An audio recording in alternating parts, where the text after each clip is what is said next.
Hey everyone, welcome back to the channel. A few of you have asked for a discussion style video. While I do have some thoughts on hockey and some of the things that have transpired with free agency and the draft, I wanted to start today with a different style of video. This one focusing more on music. If your team is anything like ours, we have our first road games and tournaments starting this month, even though it's still summer. And if you're anything like us, you've got decently long car drives, and you may need some soundtrack to get you through it. So here's some thoughts. I didn't try to pick nothing that was too obscure. Some things are actually very well known. Some things are actually pretty old. But nevertheless, I thought just this might be a compilation of some things that maybe for your family to enjoy, maybe from your kids to enjoy as you travel this hockey season and this hockey summer. Anyway, without further ado, here's some thoughts. So in compiling this list, my thought was to go soft to more rock-filled, or perhaps louder, if you will. And the reason for that is if you're starting a long car drive, you're going to have young children in the car. I know we're going to have a small child in the car starting soon. It might be beneficial to have something that's just something light and to listen to as you're driving along. Maybe some kids are trying to take a nap in the back. So my first pick is going to be Summer Homes. Again, I tried to pick nothing that was too obscure per se. This came out in 2016. Dismantled String Quartet is one of my favorite tracks off the record. This is all instrumental, so nice and light, something to get you through some of the earlier car ride mornings without being too disruptive to anyone that might be trying to take a nap, but yet still providing a little sensory input for you, maybe as you have your monster if you're anything like me. If you like this style of music and you do have small children, I do recommend, there's a husband and wife team called Sparrow Sleeps, and they've redone almost all of the punk and emo style records that you may enjoy. One of my favorites is From Here to the Nursery, which is a take on Alkaline Trio's famous From Here to the Infirmary, which was their first record out on Vagrant many, many years ago. If you enjoy this style, one of the YouTube channels that I really do recommend is Where Post Rock Dwells. They have a lot of fantastic music on that channel, a lot of great bands to enjoy. If you like this style of music, one of the best known bands is Explosions in the Sky. They have a new single out, which is just fantastic. I believe it's called 8 Million.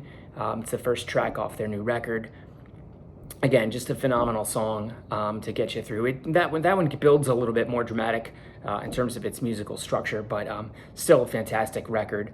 Some other bands that I really enjoy, Coastlands is another great one. Again, that can build a little bit harder sound, so bear that in mind as you listen to it. And then a great band from Pennsylvania called Hereafter that I listen to pretty frequently. Again, we're traveling to PA quite often for our hockey teams, so we'll give a little love to some local bands per se from up there. Hereafter actually has a new record out now as well. So anyway, those are some softer bands that you might listen to, just some instrumental things to get you through the early mornings, and something that I hope you enjoy. It's a little hard to put song clips in the YouTube video. I know I've already gotten a couple copyright strikes for using the Ataris and some other bands in some of the videos. The guys over at Punk Rock Radar put like very small clips, and it seems like they're doing okay with that, so I don't know if I can get away with it. For now, I'm going to do the album covers, and I might try to put some of the band clips on Instagram. Might be a way to make it a little easier so we can follow along in the story. The next level up in music, I would say, in terms of soft music, would be acoustic. So the first bands I'm going to pick are really individuals that lead other punk bands, Joey Cape and Tony Sly. They did 2 records together, Volume 1 and 2 acoustic, which are really, really great. They did a lot of acoustic songs from their other bands. Side note, the late Tony Sly, the passing, an anniversary of his passing actually was just a couple days ago, July 31st. A couple stories about him. He actually had his last show in Baltimore, and surprisingly, I actually was not at that show. I'm not quite sure what came up that I couldn't make it. But yeah, that was his last show back in 2012. I did see him at the Record Theater in Towson when he opened up. I believe it was for the Suicide Machines. It was the last time I was able to actually see No Use for a Name, which was his band. Another great band to check out if you are into that style of music. He has two other solo records that he did, 12 Song Program and Sad Bear. Both, a little bit on the somber side, but soft and easy listening as you're driving along. And I believe the Volume 1 and 2 with Joey Cape are also equally great. Cape actually fronts Lagwagon and has a side project band called Bad Astronaut, both of which, if you're into that style of music, I do recommend checking out. They're quite good. But that would be, I believe, the next layer up of something that, might be easily listening as you're driving along. A couple other well-known bands that you might like, Phoebe Bridgers. She's got a couple great records out, the last of which was Punisher. I think, great record. Stranger in the Alps preceded it. You can't go wrong with either one. Again, she's a little bit more popular at this point, but I didn't want to fail to mention her here because I think that those are two records that, are really good to listen to as you're driving along. And one of my favorite records ever probably is REM's Up. This came back out in 1998. Quick story about this one. This was actually their first record without their drummer. I remember in the documentary about this, I believe it was on VH1, when they talked about the making of this record, the drummer actually commented that this was their best record and they actually made it without him. I might concur. It's a really, really solid record. I think Day Sleeper, was the single off of this one. For anyone who picks up night shifts, such as myself, I really recommend it. It's definitely accurate for sure. Another side project band that's acoustic, but is also quite great, is Sundowner. This is Chris from the Lawrence Arms. His 4152 record came back out in 2007. Just a really, really great record. He does two of his punk songs on there, but it's an acoustic style, 100 Resolutions being one of the best ones that I think. There's a lot of instruments utilized in this, so it's not just him and the acoustic guitar. There's a lot of other compelling instruments that he brings on board to create an arrangement that I think is quite intriguing. And his softer style of singing, not unlike Jawbreaker, for example, I think is really, really great. So anyway, I hope you enjoy some of those records as well. Shifting over to a little bit more rock at this point, I'd be remiss if I didn't mention Counting Crows. I think their August and Everything After record, it probably is, again, one of my favorites of all time. Came back out in 1993. In terms of opening tracks, I'm not sure you can find a better one than Round Here to start a record. Just a really fantastic song. And though the whole record has many different styles of music on it, I think that one really set the tone for the record. Also has Raining in Baltimore, which is another track that you may remember from back in that day. Another great song. Dylan, who leads Spanish Love Songs, which I'm going to mention in a little bit, was on a podcast where he picked his top 5 records of all time, and this was on his top 5. And I believe that was a strong choice. It's probably in my top 5 as well, along with REM and some others that I'll mention in another video. But anyway, well-known record, well-known band, but I didn't want to fail to mention them here because this is a really great record as you're driving along into the countryside.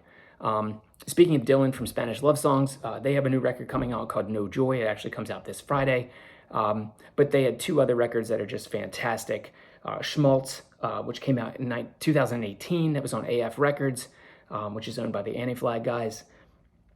It's definitely one of the best records of that year, maybe one of the best records of that style to ever come out, really. Otis and Carl is just a really fantastic song, I think, off of that record, but you really can't go wrong with any of them. On YouTube, the final track on that one, he actually does with full band coming in late, as opposed to just an acoustic style, and he starts it with an electric guitar, kind of palm muted, which I think is really, really cool. And a really cool thing to see as you're, at a show and you get a different experience than just listening to the record at home. Brave Faces Everyone came out in 2020. I believe that title track may be the best song of that year. I remember chatting with them on Instagram about it, and they thought that was pretty cool. And I have to say, it's probably one of my favorite songs off of that record as well. It's a really, really great way to close out a record, in my opinion. A couple other bands you may know. Pedro the Lion started kind of as an indie record on Tooth and Nail, but he's subsequently grown from that. I think his 2002 record, Control, is probably one of my favorites of all time. Just a fantastic record from start to bottom. There's a lot of different opinions about what that record's about in terms of a theme, but I invite you to just listen to it and see what you think. There's a lot of marriage discussion, but also a lot of imagery and poetry written in. Really, really strong record, and I invite you to check it out, please. It's a really, really strong record.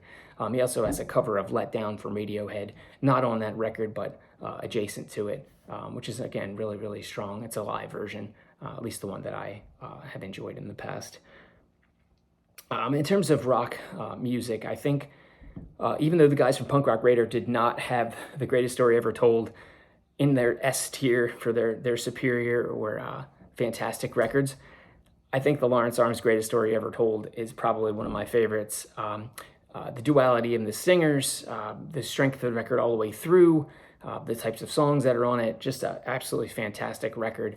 It's not their newest. This came back out several years ago at this point, but I still think one of their best records. You can't really go wrong with much of the Lawrence Arms catalog, but I think that one thereafter really set the tone for a different style that they were singing. It's just a fantastic, really, record in general. In future videos, I'll do different styles, different bands, different labels, things that may be helpful for you as we go through. I know Little Guy picks a different style than rock sometimes to listen to, so maybe I can do a video on that as well. But anyway, I hope you enjoyed this. I hope you found some new bands or some things that maybe you haven't heard before, or records that you haven't heard before. And if you have anything else, put it in the chat below. We can go back and forth about different bands. I've got literally thousands that I listen to and thousands of records on top of it, compiling almost exponentially. So I'm happy to discuss music anytime, and I hope you have a safe travel hockey season. I hope if yours kicks off like ours does in the summer, you get to enjoy some barbecue while you're waiting between games, and I'll see you on the next one.